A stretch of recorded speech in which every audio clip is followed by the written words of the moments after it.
Um, I'll be speaking on the decision of a minister. The decision of a minister. And under this topic, we'll be looking at the life of Paul as an example, the decision of a minister. What are some of the conclusions that a minister must make if he or she will be effective in kingdom service? We'll be looking at 1 Corinthians chapter 2 from verse 2 to 3. For I determined not to know anything among you save Jesus Christ and Him crucified. And I was with you in weakness and in fear and in much trembling. Can you see that? Let's go to verse 4. Let's read further. Verse 4 and 5.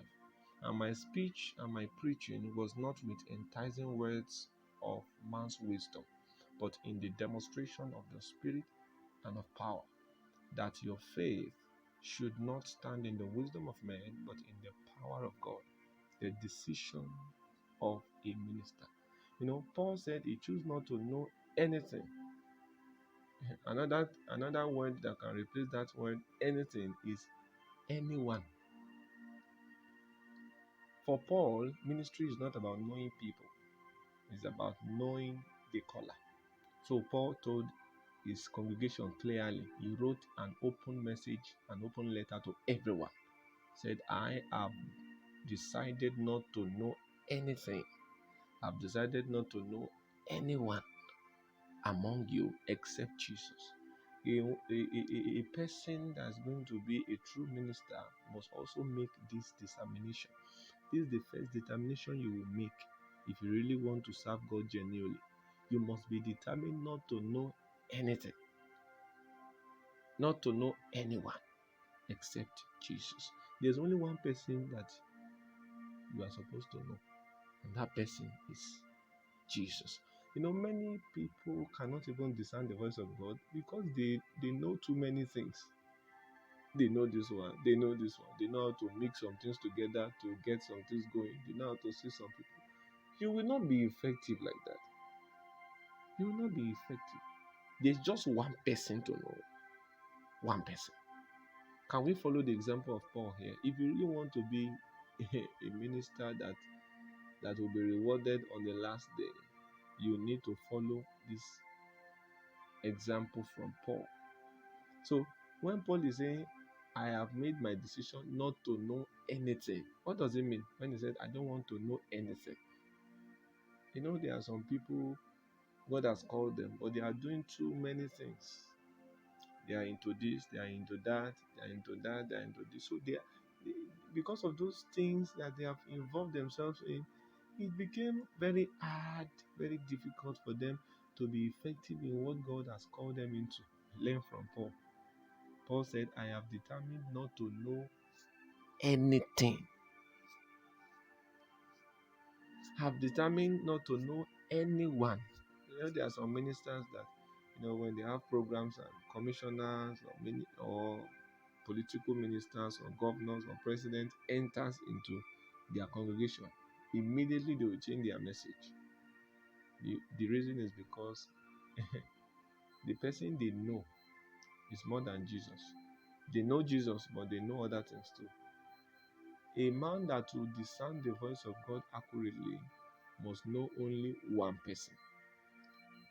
There are many things, there are many people, but if you must serve God in spirit and in truth, then there's only one person to know.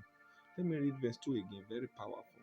For I determined not to know anything among you save Jesus and Him crucified. The temptations, so to say, that we have around us these days is everybody want to know people. We want to pride ourselves in the fact that I know this man. Oh, who is that? The chief security. Oh, I know him. The bank manager. I know the bank manager. Just go there. We want to pride ourselves in the numbers of people that we know. We want to pride ourselves in the numbers of things that we can do, things that we know, things that we have. But that's not the definition of a true minister. A true minister knows only Jesus. So it doesn't matter who comes around him, it doesn't matter your post, he will give you honor, but his attention is on Jesus. You see, who you know is who you give your attention to. So when you know too many things will get your attention and you will not be effective. That's why Paul reached the conclusion. Paul have seen a lot of things, a lot of people trying to get closer to him, a lot of people trying to get his attention. So he said, well, it is time to make an open declaration. So Paul came out openly to say, I have determined not to know. It was his own personal determination.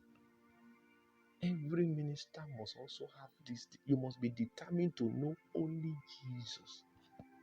If Jesus has called you into ministry, then choosing to know only the one that has called you into that ministry is not too much for you to do.